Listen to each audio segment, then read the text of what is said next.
नमस्कार मंडळी, स्वागत आहे एका नवीन व्हिडिओमध्ये. तर मागच्या व्हिडिओमध्ये तुम्ही पाहिलं की आम्ही ना लग्नासाठी आलो होतो. तर लग्नाचा कार्यक्रम झाला, पाहुण्यांकडे पण जाऊन झालं आणि आज आम्ही ना मुंबई फिरणार होतो.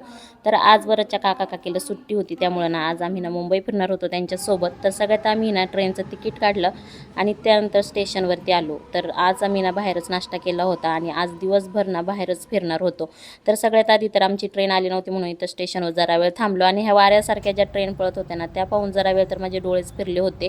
पहिल्यांदाच हा ट्रेनचा प्रवासाचा अनुभव मी घेणार होते आणि हा अनुभव ना खरंच खूप वेगळा होता.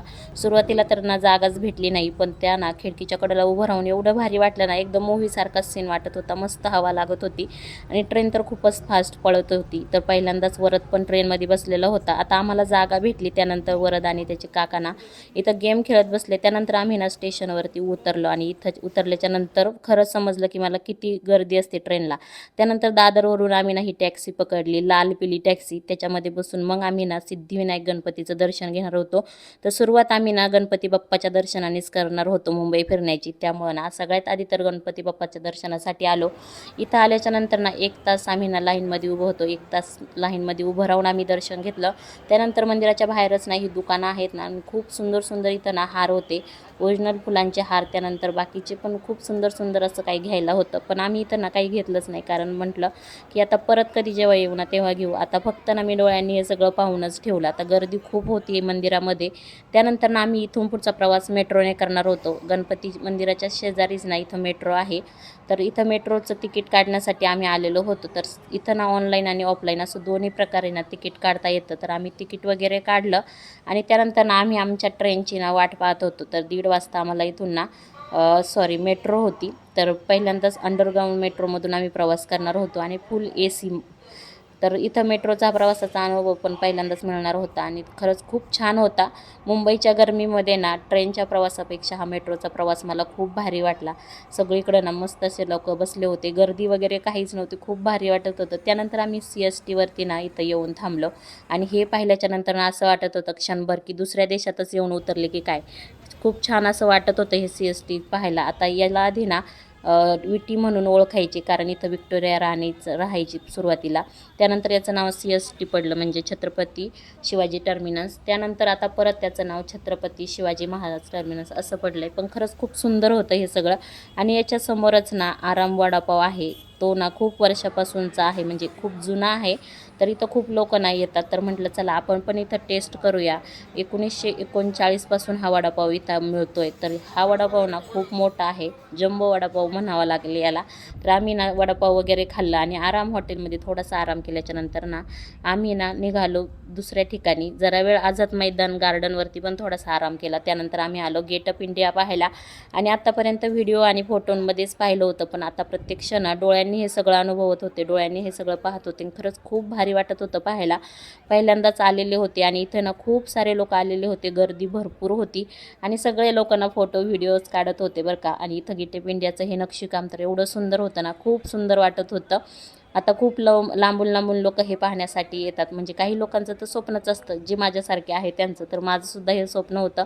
हे फोटो व्हिडिओमध्ये खूप वेळा पाहिलं होतं, पण ना असं जवळून पाहायला मिळालं. आता तर मी जास्त काही व्हिडिओ किंवा काही काढलेले नाही, कारण मला ना हे सगळं ना खूप बारीक असं पाहून घ्यायचं होतं. कारण खूप वर्षापासून ना मला हे पाहायला यायचं होतं, पण योग काही येतच नव्हता. पण फायनली 2026मध्ये हा योग आला होता मुंबई पाहण्याचा. आणि खरंच खूप छान छान अशी ठिकाणं मुंबईमध्ये आहेत. तर आता ना हे पाठीमागं जे दिसतंय ना ते आहे ताज हॉटेल, सगळ्यात महागडं हॉटेल, ज्याच्यामध्ये ना चहासुद्धा 500 रुपयाला मिळतो, जो की बाहेर 10-15 रुपयाला मिळतो. तर हेच फक्त ना लांबूनच पाहायला ना खूप छान वाटत होतं, कारण आतमध्ये तर काय आपण जाऊ शकत नाही 500 रुपयाचा चहा प्यायला. पण ना इथं सगळेजण ना फोटो आणि व्हिडिओ काढत होते आणि हे दोन्ही एका फ्रेममध्ये तर एवढं छान दिसत होतं ना, खरंच काही विचारूच नका.